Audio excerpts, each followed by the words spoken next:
శ్రీమాత్రే నమః. అందరికీ నమస్కారం. మార్గశిర మాసంలో కృష్ణపక్షంలో వచ్చే ఏకాదశి పేరేంటి? ఆ ఏకాదశి యొక్క ఉపవాసం చేయటం వల్ల కలిగే ఫలితం ఏంటి? ఆ వ్రతాన్ని పూర్తిగా ఎలా ఆచరించాలి? దాని యొక్క మహత్యము, విధి విధానాలు అవన్నీ కూడా మనం ఈ కథలో తెలుసుకుందాము. ఇది సాక్షాత్తు శ్రీకృష్ణ పరమాత్ముడు అర్జునులకు వివరించారు. ఇది పద్మపురాణంలోనిది.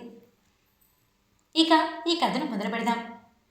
అయితే శ్రీకృష్ణ పరమాత్ముడిని అర్జునుడు ఈ కథ గురించి వివరించమని అడిగారు. ఈ ఏకాదశి పేరు ఏమిటి మహాత్మా? ఈ వ్రతం చేయటం వల్ల కలిగే ఫలితం ఏమిటి? దీనిని ఆచరించాల్సిన విధి విధానాలు ఏమిటి? పూర్తిగా వివరించమని ప్రార్థించారు. అందుకు సంతుష్టుడైన శ్రీకృష్ణ పరమాత్ముడు ఎంతో ప్రేమతో పరమ పవిత్రమైన ఈ ఏకాదశి గురించి వివరిస్తున్నారు.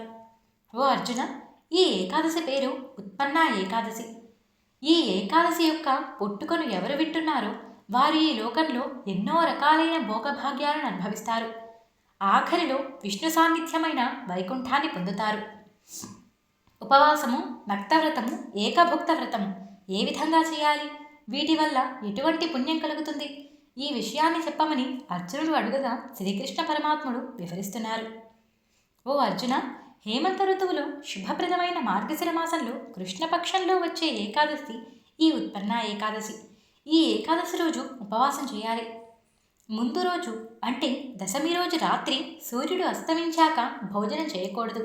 అంతేకాదు, ఆ రోజు రాత్రే దంతధావనం చేయాలి. ఏకాదశి రోజున పుల్లతో పళ్ళని శుభ్రం చేయకూడదు. కాబట్టి ముందు రోజు రాత్రి దశమి రోజునే దంతధావనం చేయాలి. దశమి నాటి రాత్రి భోజనం చేయకూడదు. ఈ విషయాన్ని గుర్తుపెట్టుకోవాలి. తర్వాత రోజు అంటే ఏకాదశి రోజున ప్రాతకాలంలో నిద్రలేవాలి. స్నానం చేసి ఉపవాసం చేయాలి అని మనసులో సంకల్పించుకోవాలి. ఆ రోజున ప్రవాహం ఉన్న నీటిలో స్నానం చేయాలి. అంటే సముద్ర స్నానం కానీ నదీ స్నానం కానీ ఉత్తమమైనది. అలా వీలు లేకపోతే చెరువులో స్నానం చేయొచ్చు. ఇది మధ్యమమైనది. అలా కూడా వీలు లేకపోతే దిగుడు బావుల్లో స్నానం చేయొచ్చు. ఇది అధమమైన స్నానము. ఈ ఏ రకాలు వీలు లేకపోతే ఇంటి దగ్గర ఉన్న బావిలోనైనా స్నానం చేయవచ్చు. అంతేకాకుండా నియమనిష్టలతో ఈ వ్రతాన్ని ఆచరించాలి. పవిత్రమైన మనస్సుతో ఉండాలి. అలా స్నానం చేసేటప్పుడు తులసి చెట్టు దగ్గరకు వెళ్ళి మొదటిలోని కొంత మట్టిని తీసుకోవాలి. దాన్ని శరీరానికి రాసుకుంటూ శ్లోకాన్ని పఠించాలి. అశ్వక్రాంతే రథక్రాంతే విష్ణుక్రాంతే వసుంధరే మృత్తికే హరమే పాపం యన్మయా పూర్వ సంచితం త్వయా హతేన పాపేన గచ్చామి పరమాం గతిం అని శ్లోకాన్ని చదువుతూ మట్టిని ఒంటికి రాసుకోవాలి. దీనికి భావం ఏమిటి అంటే, ఓ భూదేవి, నీవు పవిత్రమైన గుర్రాలతోనూ పవిత్రమైన గోవులతోనూ వాటి పాదములతో పవిత్రమవుతూ ఉంటావు. యుద్ధానికి మొదలయ్యే రథాలన్నీ నీలోంచే వెళ్తాయి. వామనమూర్తి అయిన ఆ శ్రీమన్నారాయణుడి యొక్క అవతారము పరమ పవిత్రమైన ఆయన పాదంతో నీ భూమిని అంతా ఆక్రమించారు. నీవు ఇంకా పవిత్రురాలివయ్యావు. అంతేకాకుండా సమస్త సిరులకు కూడా నీవే ఆధారము. నేను పూర్వం చేసిన పాపాలు ఏమైతే ఉన్నాయో వాటిని దయచేసి నశింపజేయి. నేను ఉత్తమగతిని పొందేటట్టు నన్ను అనుగ్రహించు, నన్ను ప్రార్థించు దేవి అని ప్రార్థించాలి. ఏకాదశి వ్రతం చేసేవారు ఇలా చదువుతూ ఆ మట్టిని శరీరంతో రాసుకోవాలి. ఆ తర్వాత శ్రీమన్నారాయణుడికి నమస్కరించుకోవాలి. పక్కవారితో ఎప్పుడూ వృధాగా గొడవలు పడేవారితోనూ దొంగతనాలు చేసేవారితోనూ ఆ రోజు మాట్లాడకూడదు. దేవతా విగ్రహాలను దుర్భాషలాడేవారితో, వేదశాస్త్రాల గురించి అపహాస్యం చేసేవారితో, బ్రాహ్మణులని దూషించేలా మాట్లాడేవారితో, దేవుడి మీద భక్తి కలిగిన వారు ఎవరైనా వారి మీద నిందలు వేయటం, ఇటువంటి పనులు ఎవరైతే చేస్తారో వారితో మాట్లాడకూడదు. అంతేకాకుండా దేవుడి ధనాన్ని కానీ ఇతరుల ధనాన్ని కానీ అపహరించాలి అనుకునేవారు, పక్కవారిని చూసి అసూయపడేవారు, ఎప్పుడూ అబద్ధాలు చెప్పడం మీద వ్యామోహం కలిగి ఉండేవారు, ఇలా ఉండేవారు ఎవరితో అయినా ఆ రోజు మాట్లాడకూడదు. ఒకవేళ మాట్లాడాల్సి వస్తే సూర్యనారాయణమూర్తిని చూసి నమస్కరించుకోవాలి. ఆ తర్వాత మాట్లాడాలి. ఇలా చేసిన తర్వాత సాయంకాలం మళ్ళీ స్నానం చేసి గోవిందుణ్ణి షోడశోపచారాలతో శ్రద్ధగా పూజించాలి. ధూపదీప నైవేద్యాలను సమర్పించాలి. ఈ పూజ అంతా భక్తి శ్రద్ధలతో ఇంట్లో చేసుకోవచ్చు. దేవాలయంలో గనక చేస్తే మరింత విశేషమైన ఫలితం కలుగుతుంది. ఏకాదశి ఉపవాసం ఉండేవారు ఆ రోజున నిద్రపోకూడదు.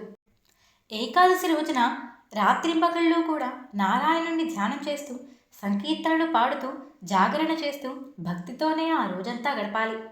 ఆ రోజు రాత్రి జాగరణలో పాల్గొన్న బ్రాహ్మణులకు దక్షిణ తాంబూలాదులను ఇవ్వాలి. తప్పులుంటే క్షమించమని చెప్పాలి. ఏకాదశి కృష్ణపక్షంలో వచ్చినదైనా శుక్లపక్షంలో వచ్చినదైనా సమానంగా భావించాలి. ఎందుకంటే ఆ రెండిటిలో కూడా ఎటువంటి భేదము ఉండదు. ఈ విధంగా వ్రతం ఆచరించిన వారికి కలిగే ఫలితం గురించి వివరిస్తాను. శ్రద్ధగా విను. దాన ధర్మాలు చేస్తే వచ్చే ఫలితము అధికమైనది. వ్యతిపాత యోగాల్లో దానం చేస్తే దానికన్నా 1,00,000 రెట్లు అధికమైన ఫలితం కలుగుతుంది. కురుక్షేత్రంలో గ్రహణ సమయాలలో చేస్తే దానికన్నా ఇంకా 1,00,000 రెట్లు అధికమైన ఫలితం కలుగుతుంది. ఈ మూడిటిలో కలిగే ఫలితం అంతా కూడా ఒక్కసారి ఏకాదశిలో ఉపవాసం చేస్తే ఆ మానవుడు పొందుతాడు. 100 సార్లు అశ్వమేధ యాగం చేస్తే కలిగే ఫలితము ఏకాదశి ఉపవాసానికే పొందగలుగుతారు. ఎన్నో లక్షల సంవత్సరాల పాటు అన్నదానం జరుగుతూనే ఉన్నా సరే ఏకాదశి ఒక్క ఉపవాసానికి అది సరితూగదు. అన్ని దానాలలోకెల్లా శ్రేష్టమైనది అన్నదానంగా చెప్తారు. భూదానము, కన్యాదానము, అన్నదానము వీటన్నిటి వల్ల కలిగే ఫలితము ఏకాదశి ఉపవాసానికే కలుగుతుంది. అన్నదానాన్ని మించిన దానం మరొకటి ఇప్పటి వరకు లేదు, ఇక ముందు కూడా ఉండదు అని వివరిస్తారు. బ్రాహ్మణులకి భోజనం పెట్టడం అధికమైన ఫలితాన్ని ఇస్తుంది. ఆకలితో వచ్చిన వారికి భోజనం పెట్టాలి. ఏకాదశి రోజైనా ఆకలితో ఉన్నవారికి భోజనం పెట్టవచ్చు. ఇలా చేయటం వల్ల మంచి ఫలితం లభిస్తుంది. ఏకాదశి ఉపవాసం చేయటం అధికమైన ఫలితాన్ని ఇవ్వగలుగుతుంది. పితృదేవతలు మరణించిన తిథులలో బ్రాహ్మణులకి భోజనం పెట్టాలి. అలా చేయటం వల్ల స్వర్గంలో ఉన్న పితృదేవతలు సంతృప్తి పొందుతారు. ఏకాదశిలో ఉపవాసం చేయటం వల్ల ఇంతటి ఫలితం వస్తుంది అని సంపూర్ణంగా ఎవ్వరూ వివరించలేరు. నక్తవ్రతము అంటే సగం రోజు ఉపవాసం చేయటము. ఇలా చేయటం వల్ల ఏకాదశి ఉపవాసంలో సగం ఫలితం లభిస్తుంది. ఏకాదశికి ఇంకొక పేరు కూడా ఉంది. దానిని హరివారము అని పిలుస్తారు. ఈ రోజు ఉపవాసం చేయటం చాలా పవిత్రమైనది. పూర్తిగా ఉపవాసం చేయలేని వారు నక్తవ్రతాన్ని చేస్తారు. అది కూడా చేయలేని వారు ఒక్క పూట భోజనం చేసి మిగిలిన పూట నియమాలతో పాటిస్తారు. ఆ రోజు అంతా కూడా భగవన్నామ స్మరణకి కేటాయిస్తూ ఉండాలి. ఏకాదశి వ్రతాన్ని చేయడం వల్ల అనంతమైన ఫలితం కలుగుతుంది. ఆ వ్రతాన్ని చేయకుండా ఎన్ని నదీ తీర్థాలలో స్నానం చేసినా, ఎన్ని దాన ధర్మాలు చేసినా, ఎన్ని యజ్ఞాలు చేసినా అవి అన్నీ ఏకాదశి వ్రతానికి సరితూగవు అని శ్రీకృష్ణ పరమాత్ములు వివరించారు. అది విన్న అర్జునుడు, ఓ స్వామి, మీరు ఏకాదశి ఇంత పుణ్యప్రదమైనది అని ఏ విధంగా చెప్తున్నారు? అసలు అన్నిటికంటే ఏకాదశి ఎందువలని ఇంత పవిత్రంగా మారింది? దీని గురించి చెప్పరా అని ప్రార్థించారు. అప్పుడు శ్రీకృష్ణుడు అర్జునుడి మాటను మన్నించి, ఓ కుంతీనందన, పూర్వం దీని గురించి ఒక అద్భుతమైన కథ ఉంది. దాని గురించి చెప్తాను, శ్రద్ధగా విను. ఈ కథ కేవలం విన్నంత మాత్రానే అన్ని పాపాలు కూడా పటాపంచలైపోతాయి. పూర్వం కృతయుగంలో మురుడు అనే రాక్షసుడు ఉండేవాడు. అతడి ఆకారం చాలా భయంకరంగా ఉండేది. అతడి మనస్సు కూడా ఎంతో దుష్ట ప్రవర్తనతో కలిగి ఉండేది. అతడు అన్ని లోకాలను జయించిన వాడై స్వర్గలోకంలోకి వెళ్ళి దేవతలందరితో యుద్ధం చేశాడు. ఇంద్రుడితో కూడా యుద్ధం చేసి వారందరినీ ఓడించాడు. దేవతలందరినీ రాజ్యభ్రష్టులను చేశాడు. లేకపోతే వారందరూ తనకి దాసీత్వం చేయమన్నాడు. దాన్ని తట్టుకోలేని దేవతలు అక్కడి నుంచి వచ్చేశారు. అష్టదిక్పాలకులందరినీ కూడా తరిమివేసి వారందరి స్థానాన్ని తానే తీసుకున్నాడు. స్వర్గాన్ని ఏలుతున్నాడు. స్వర్గభ్రష్టులైన దేవతలంతా ఈ విషయాన్ని చూసి తట్టుకోలేకపోయారు. వారందరికీ ఎలాగైనా న్యాయం జరగాలనే ఆలోచనతో వారందరూ కూడా కైలాసానికి చేరుకున్నారు. అక్కడ పరమేశ్వరుణ్ణి ఎన్నో రకాలుగా ప్రార్థించారు. వారందరి మొరని ఆలకించిన పరమేశ్వరుడు, ఓ దేవతలారా, భయపడకండి, మీకు తప్పకుండా శుభం జరుగుతుంది. కానీ మీరు మీ బాధని ముందుగా శ్రీహరికి తెలపండి. గరుడ వాహనం మీద ఉన్న ఆ శ్రీహరి మీ మొరను తప్పకుండా ఆలిస్తారు. ప్రపంచాన్ని పాలించేది ఆ జగన్నాథుడు. నేను సంహారకర్తని. కాబట్టి మీరు ఆ శ్రీమన్నారాయణుని ఆశ్రయించండి అని దేవతలందరికీ పరమేశ్వరుడు సలహా ఇవ్వగా దేవతలందరూ ఆయనకు నమస్కరించి శ్రీ మహావిష్ణువు సన్నిధి అయిన వైకుంఠాన్ని చేరుకున్నారు. అక్కడ ద్వారపాలకుడు శ్రీ మహావిష్ణువు ఇక్కడ లేరు, సముద్రమదనంలో పాలకడలిపైన పవళిస్తున్నారు అని చెప్పారు. అది విన్న దేవతలందరూ కూడా అక్కడికి చేరుకుని అందరూ చేతులు జోడించి నమస్కరించి శ్రీహరిని ప్రార్థించటం మొదలుపెట్టారు. ఓ కమలనేనా, మీకు మేమందరం కూడా నమస్కరిస్తున్నాము స్వామి. దేవతలందరికీ ప్రభువు నీవు. అటువంటి వాడివి. నీవు ఎన్నోసార్లు ఎంతోమంది రాక్షసుల నుంచి మమ్మల్ని అందరినీ రక్షించావు. ఈనాడు మురుడు అనే ఒక రాక్షసుడు స్వర్గాన్ని ఆక్రమించేశాడు. అక్కడి నుంచి మమ్మల్ని అందరినీ తరిమేశాడు. ఈ సమయంలో నీవు నిద్రిస్తూ ఉంటే మాకు దిక్కైవరు స్వామి. ఒకసారి నీ విశాలమైన కన్నులను తెరిచి చూడు తండ్రి. మా బాధలు నీకే అర్థమవుతాయి. ఈ రాక్షసునికి భయపడి దేవతలంతా ఎటువారు అటైపోయారు. వారందరినీ వెంట పెట్టుకొని నీ దర్శనార్థమై వచ్చాము. మేమందరం నిన్నే శరణు కోరుతున్నాము. ఈ ప్రపంచానికి కారణుడవి కూడా నీవే. కర్తవు, కర్మవు, క్రియవు అన్నీ నీవే కదా స్వామి. ప్రపంచమంతటికీ కూడా తండ్రివి నీవు. ప్రతి ప్రాణికి తల్లివి నీవు. సృష్టి స్థితి సంహార కార్యములు చేయగల సర్వసమర్థుడవు నీవు. నీవే పరమేశ్వరుడవు. నీవే బ్రహ్మదేవుడవు. అన్నీ కూడా నీవే. నీవే సూర్యుడవు, చంద్రుడవు, అగ్నిదేవుడవు. సమస్తము నీలోనే ఉన్నాయి కదా. నారాయణ, మమ్మల్ని అందరినీ రక్షించు స్వామి. మాపై దయచూడు తండ్రి. ఈ రాక్షసుడి వల్ల మేమందరము భూమి మీద దిక్కులేని వారిలా తిరుగుతున్నాము. దయచేసి మా ప్రార్థనను మన్నించు జనార్దన అని ఎన్నో రకాలుగా మొరపెట్టుకున్నారు. ఈ ప్రార్థనను విన్న ఆ శ్రీమన్నారాయణుడు కనులు తెరిచారు. షడ్గుణైశ్వర సంపన్నుడైన శ్రీ మహావిష్ణువు ఇంద్రునితో పలుకుతున్నారు. ఓ దేవేంద్ర, మీరు ఎందుకింత కంగారు పడుతున్నారు? మీకు వచ్చిన భయం ఏమీ లేదు. మీరు ప్రశాంతంగా ఉండండి. ముందు నేను అడిగిన వాటికి సమాధానం చెప్పండి. మీ దేవతలందరినీ ఇంతగా భయపెడుతున్న ఆ రాక్షసుడు ఎవరు? అతని పేరేమిటి? అతడు ఏ నగరాన్ని పరిపాలిస్తున్నాడు? అతడికి ఎంత సైన్యం ఉంది? ఈ విషయాలన్నీ చెప్పండి. ఆ తర్వాత ఏం చేయాలో నేను నిర్ణయిస్తాను అని శ్రీ మహావిష్ణువు అభయమివ్వగా దేవతలందరూ ఆనందంతో, ప్రభు, పూర్వకాలంలో నాడీజంగుడు అనే మహారాక్షసుడు ఉండేవాడు. అతడు బ్రహ్మదేవుడి వంశంలోనే పుట్టాడు. కానీ అతని స్వభావం మాత్రం రాక్షసత్వం కలిగి ఉండేది. దేవతలందరినీ కూడా ఎప్పుడూ బాధిస్తూ ఉండేవాడు. అతడి కుమారుడే ఈ మురుడు అనే పేరుగల రాక్షసుడు. చంద్రావతి అనే నగరాన్ని రాజధానిగా చేసుకుని పరిపాలిస్తున్నాడు. ఇతడు చాలా బలపరాక్రమవంతుడు. ఇతడికి చాలా వేల మంది సైన్యం ఉన్నారు. ఇతడు అష్టదిక్పాలకుల్ని కూడా తన అధీనంలోకి తీసేసుకున్నాడు. తనకి నచ్చినప్పుడు వర్షాన్ని కురిపిస్తున్నాడు. తనకి నచ్చినప్పుడే ఎండని కురిపిస్తున్నాడు. తానే సూర్యుడై ప్రపంచాన్ని ప్రకాశింపజేస్తున్నాడు. తానే అన్నిటినీ చూస్తున్నాడు. మమ్మందరినీ కూడా మా బాధ్యతల నుంచి తప్పించి తాను ఇష్టానుసారంగా అన్నిటినీ చూస్తున్నాడు అని దేవతలందరూ నారాయణుడితో పలకగా నారాయణుడికి ఆగ్రహం కలిగింది. ఇలా ప్రకృతి నియమాన్ని ఉల్లంఘించడం అతిపెద్ద నేరం. నేను అతన్ని తప్పకుండా శిక్షిస్తాను. అతడు ఎంత బలవంతుడైనా సరే అతన్ని సంహరిస్తాను. మీ అందరూ కూడా మీ ఆయుధాలతో నాతో బయలుదేరండి.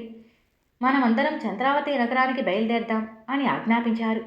శ్రీ మహావిష్ణువు ఆజ్ఞాపించగా దేవతలందరూ కూడా ఆయనతో కలిసి ప్రయాణమయ్యారు. దేవతలందరూ ఒక్కసారిగా మురుడి రాజ్యం చుట్టూ చేరుకున్నారు. ఈ హఠాత్ పరిణామానికి మురుడు ఆశ్చర్యపోయినా వెంటనే తేరుకొని తన సైన్యాన్ని అంతా తీసుకుని యుద్ధంలోకి ప్రవేశించాడు. వారందరి మధ్య భయంకరమైన యుద్ధం సాగుతోంది. దేవతలందరూ, రాక్షసులందరూ పోరాపోరీగా ఒకరితో ఒకరు యుద్ధం చేసుకుంటున్నారు. అయినా సరే దేవతల సైన్యం రాక్షసుల సైన్యం మీద తక్కువైపోయింది. దానితో రాక్షసుల బలం ఎక్కువ కావటంతో దేవతలు వారితో యుద్ధం చేయలేకపోయారు. ఇలా భయంకరంగా జరిగిన యుద్ధంలో దేవతలు రాక్షసులతో యుద్ధం చేయలేక అక్కడి నుంచి పారిపోయారు. శ్రీమన్నారాయణుడు మాత్రమే యుద్ధరంగంలో నిలబడి ఉన్నారు. దాన్ని అంతా చూసిన రాక్షసులు అందరూ కూడా ఆయన చుట్టూ చేరారు. శ్రీమన్నారాయణుడు శంఖము, చక్రము, గద మొదలైన ఆయుధాలన్నిటినీ ప్రయోగిస్తూ వారందరి శరీరాలని ముక్కలు ముక్కలు చేస్తున్నారు. యుద్ధరంగం అంతా రక్తంతో నిండిపోయింది. శ్రీహరి తన యొక్క ఆయుధాలన్నిటినీ ప్రయోగిస్తూ రాక్షసులందరినీ చల్లాచెదరు చేస్తున్నారు. ఇలా యుద్ధరంగంలో ఉన్న వేల మంది రాక్షసులందరూ కూడా మరణించారు.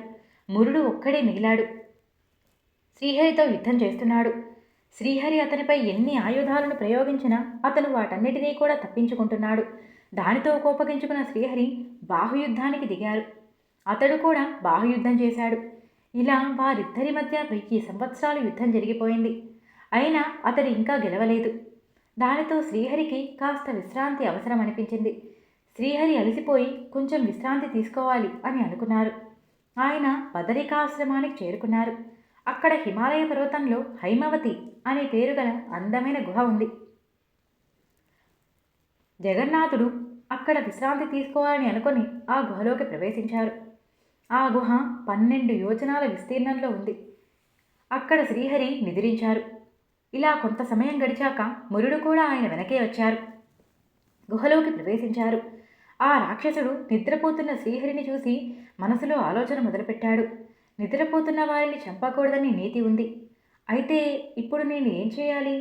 నిద్రపోతున్నాడని వదిలేసి వెళ్ళాను అంటే శత్రుశేషం మిగిలిపోతుంది. అలా కాదని ఇక్కడే చంపడం నియమబద్ధం కాదు. మరిప్పుడు ఏం చేయాలి అని ఆలోచించాడు. రాక్షసుడికి దుర్బుద్ధి ఉండనే ఉంది. దానితో శత్రుశేషం మిగలకూడదు. నియమం తప్పితే మాత్రం ఏమవుతుంది అనే ఆలోచనతో తన కథని తీసి శ్రీహరి మీద కొట్టడానికి ప్రయోగించబోయాడు. ఇంతలో భయంకరమైన వెలుతురు ఒకటి వచ్చిందక్కడికి. ఆ వెలుతురిని చూస్తూ అతడు నిశ్చేష్టుడై అలా ఉండిపోయాడు. అతడు కొంచెంసేపటికి తేరుకున్నాడు. అయితే అక్కడ ఎదురుగా ఒక కన్య ఆవిర్భవించింది. ఆమె శరీరం చాలా దివ్యమైన ఆభరణాలతో అతి సౌందర్యంతో కనిపిస్తోంది. ఆమె చాలా యవ్వన దశలో ఉన్నట్టు కనిపిస్తోంది. ఆమెను చూస్తే యుద్ధం చేయటానికి వచ్చింది అని అనిపించింది. దానితో అతడు కూడా వెంటనే యుద్ధం చేయాలి అని సిద్ధపడ్డాడు. ఆమె అతనితో అంటోంది, ఓయి రాక్షస, నీకు కొంచెమైనా బుద్ధి ఉందా? నీ వీరత్వం కేవలం ఇంతేనా? నిద్రపోయే వారి మీద ఆయుధాన్ని ప్రయోగిస్తావా? వారిని చంపడానికి సిద్ధపడిన నీవు ఒక రాక్షసుడిగా? నీకు ఇంతటి శక్తి సామర్థ్యాలు ఉన్నాయా? నీకు ఉంటే నాతో యుద్ధం చేయి. నన్ను ఓడించిన తర్వాత నిద్రపోతున్న వారి మీద నీ ప్రతాపం చూపించొచ్చు అని కోపంగా ముడితో అన్నది. దానితో ఆవేశపడ్డ ఆ రాక్షసుడు తనతో యుద్ధానికి వచ్చాడు. వారిద్దరి మధ్య భయంకరమైన యుద్ధం సాగింది. మురుడు ఆశ్చర్యపోయాడు. ఇంత చిన్నపిల్లలా కనిపిస్తున్న ఈమెకు ఇంత యుద్ధ నైపుణ్యం ఎక్కడి నుంచి వచ్చింది? అసలు ఈమె ఇంత హఠాత్తుగా ఎక్కడి నుంచి ఇక్కడికి వచ్చింది అని ఆవేశపడ్డాడు. కానీ చేసేది లేక ఆమెతో యుద్ధం చేస్తూ ఉన్నాడు. ఈమె సాధారణమైన స్త్రీ కాదు, చాలా శక్తివంతురాలు అని అతనికి త్వరగానే అర్థమైంది. కానీ ఆ స్త్రీ ఆమెతో ఎక్కువసేపు యుద్ధం చేయాలనుకోలేదు. త్వరగా పిడుగులలాంటి బాణాలను అతడిపై సంధించింది. దానితో అతని రథము, అతని ఆయుధాలన్నీ కూడా ముక్కలైపోయాయి. అతడు కూడా గాయపడ్డాడు. ఇక ఆయుధాలన్నీ కోల్పోయిన వాడై తన చేతులతో ఆమెతో యుద్ధం చేయటానికి సిద్ధపడ్డాడు. ఆమె తన 2 చేతులనే కలిపి తన 2 చేతులను బిగించినదై ఆ రాక్షసుడి వక్షస్థలం మీద బలంగా కొట్టింది. దానితో క్షణకాలం పాటు ఆ రాక్షసుడు మూర్ఛపోయాడు. మళ్ళీ వెంటనే తేరుకొని ఆ కళ్యాణి మీద మళ్ళీ యుద్ధం చేయడానికి లేచాడు. ఆమె వెంటనే తన కత్తిని తీసి అతడి తలను నరికివేసింది. దానితో అతడి తల తెగి నేలని తాకింది. దీనిని తెలుసుకున్న రాక్షసుడి యొక్క మిగిలిన సైన్యమంతా భయపడిపోయారు. ఇక్కడే ఉంటే వారికి మరణం తప్పదు అని తెలుసుకున్నవారై పాతాళానికి వెళ్ళిపోయారు. ఈ గందరగోళానికి శ్రీహరికి నిద్రాభంగం కలిగింది. దానితో శ్రీహరి లేచాడు. ఆయన ఎదురుగా మురుడు చనిపోయి ఉన్నారు. దానిని చూసిన శ్రీహరికి ఆశ్చర్యం కలిగింది. ఈ పనిని ఎవరు చేశారు? ఈ రాక్షసుడిని ఎవరు సంహరించగలిగారు? దేవతలు అంతటి శక్తి లేక ఎటువారటు పారిపోయారు. మరి ఈ పనిని ఎవరు చేశారు అని ఎదురుగా కనిపిస్తున్న ఆ కన్యామణిని అడిగారు. దానితో ఆ అమ్మాయి చేతులు జోడించి నమస్కరించి, ఓ స్వామి, నేను మీ యొక్క అంశని. శత్రువులను సంహరించే మీ అంశలో నుంచి నేను ఉద్భవించాను. మీ శక్తి విశేషాన్ని నేను. మీరు నిద్రిస్తున్నారని మీలో నుంచి లేచాను. ఈ రాక్షసుడిని చంపివేశాను.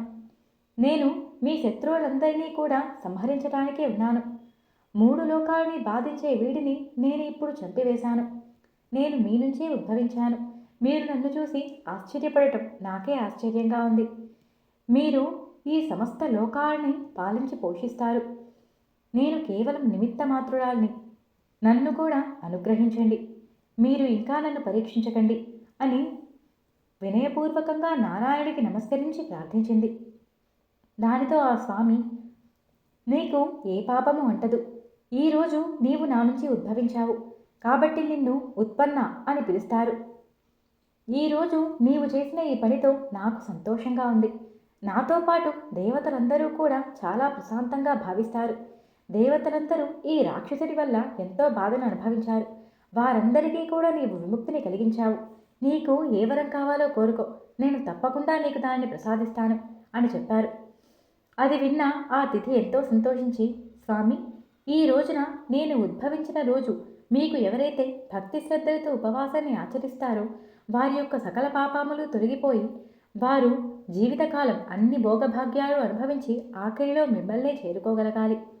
నాకు ఇక వేరే కోరిక ఏదీ లేదు తండ్రి, దయచేసి దీన్ని అనుగ్రహించండి అని ప్రార్థించగా శ్రీమన్నారాయణుడు చాలా సంతుష్టుడై, ఓ కళ్యాణి, నీ ఇష్ట ప్రకారంగానే నీకు వరాన్ని ప్రసాదిస్తున్నాను. నీ కోరిక చాలా శుభప్రదమైనది. ఈ లోకానికంతటికీ కూడా మంచి జరగాలనే నీ ఆలోచన తప్పకుండా నెరవేరుతుంది. 15 రోజులలో వచ్చే తిథులలో తదియ, అష్టమి, నవమి, చతుర్దశి మరియు ఏకాదశి ఈ తిథులు నాకు చాలా ప్రియమైనవి. ఈ తిథులలో నన్ను ఎవరైతే విశేషంగా పూజిస్తారో వారికి అన్ని దాన ధర్మాలు, సమస్త నదీ తీర్థాలలో స్నానం చేసిన ఫలితం కూడా లభిస్తుంది. ఏకాదశిని ఎవరైతే మనస్ఫూర్తిగా నాపై భక్తితో చేస్తారో వారికి ఉన్న శత్రువుల బాధ కూడా తొలగిపోతుంది. వారి యొక్క అన్ని కోరికలు సిద్ధించడంతో పాటు నా సాన్నిధ్యాన్ని చేరుకుంటారు అని వరాన్ని ప్రసాదించారు. ఏకాదశి ఉపవాసాన్ని ఎవరైతే ఆచరిస్తున్నారో వారికి ఉత్తమ గతులు కలిగిస్తాను. వారి యొక్క శత్రువులందరినీ కూడా నేనే సంహరిస్తాను, మోక్షాన్ని కూడా ప్రసాదిస్తాను అని శ్రీకృష్ణ పరమాత్ముడు అర్జునుడితో వివరించారు. ఏకాదశి ఆచరించాలి అనుకునే వారికి కలిగే విఘ్నాలన్నీ కూడా నేనే హరింపజేస్తాను. వారి యొక్క కార్యాలన్నిటినీ నేనే సఫలీకృతం చేస్తాను. అన్ని సిద్ధులను వారికి అనుగ్రహిస్తాను అని శ్రీకృష్ణ పరమాత్ములు వివరించారు. విష్ణు భక్తి కలిగిన వారు ఎవరికైనా సరే ఈ మంగళప్రదమైన ఈ విష్ణు కథని చెప్పినా విన్నా కూడా వారు కోటి కల్పాల వరకు విష్ణులోకంలో ఆనందాన్ని అనుభవిస్తారు. బ్రహ్మహత్య మొదలైన పాపములన్నీ కూడా కేవలం ఈ కథను చదివినంత మాత్రానే నశించిపోతాయి. విష్ణు భక్తితో సమానమైన ధర్మం మరొకటి లేదు. భగవంతుణ్ణి ప్రసన్నం చేసుకోవటానికి ఇంతకంటే మరొక మార్గం లేదు. ఈ కథ పద్మపురాణంలో వివరించబడింది. ఇక్కడితో ఉత్పన్న ఏకాదశి కథ సంపూర్ణమైనది.